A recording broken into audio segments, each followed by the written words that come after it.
আসসালামু আলাইকুম। একটা খবর দেখে আপনাদের সামনে একটু বিশ্লেষণ করি ছোট করে। পুলিশের জন্য কেনা হচ্ছে ২০০ গাড়ি, ব্যয় ১৭২ কোটি টাকা। তার মানে প্রায় প্রতিটা গাড়ির দাম ১ কোটির কাছাকাছি।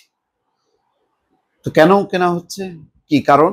তার কারণ হচ্ছে এই যে জুলাই গণঅভ্যুত্থানের সময় ৫২৬টি গাড়ি পুড়ে ছাই হয়ে গেছে, আর ভাঙচুর করা হয় ৫৩৩টি গাড়ি। এতে আর্থিক ক্ষতির পরিমাণ ৩৬০ কোটি টাকা।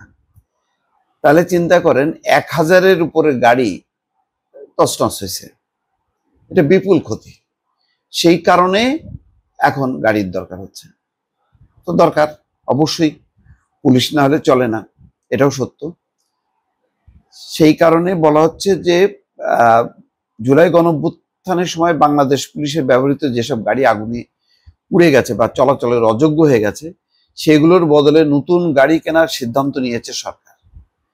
এই দফায় পুলিশের জন্য ২০০টি ডাবল ক্যাবিন পিকআপ অর্থাৎ জিপ কেনা হচ্ছে।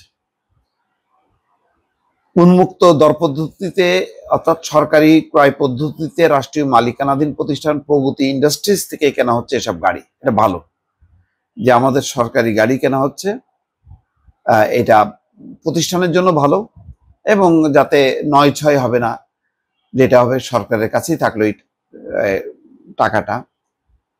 প্রতিটা গাড়ির দাম পড়বে ৮৬ লাখ টাকা, আর এসব গাড়ি কিনতে মোট ব্যয় ১৭২ কোটি টাকা।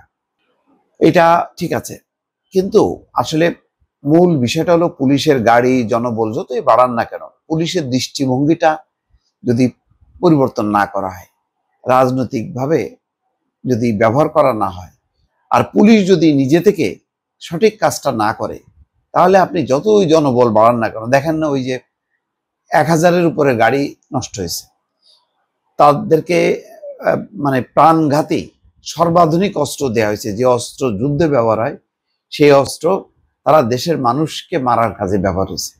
পুরো পুলিশ এখনো পর্যন্ত সোজা হয়ে দাঁড়াতে পারেনি।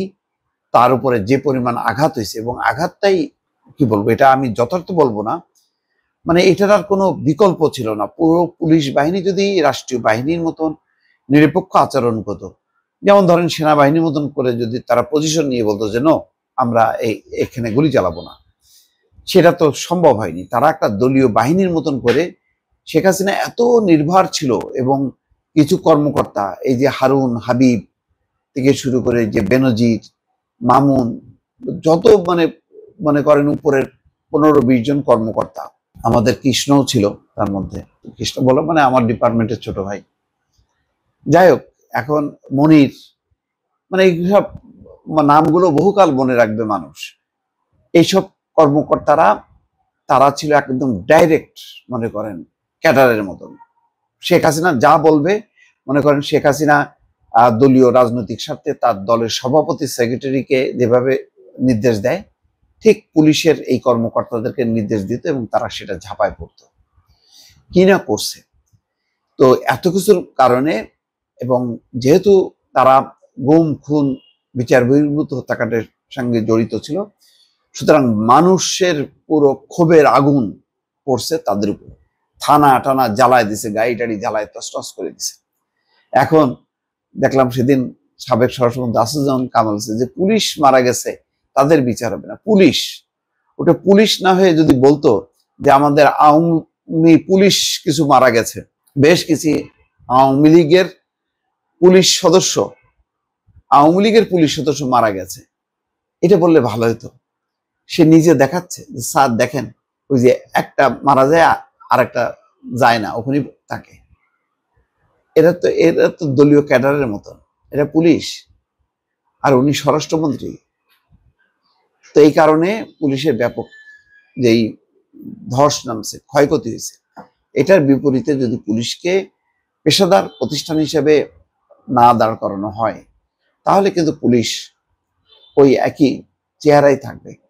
সুতরাং মূল দায়িত্বটা হচ্ছে পুলিশকে রিঅর্গানাইজ করা।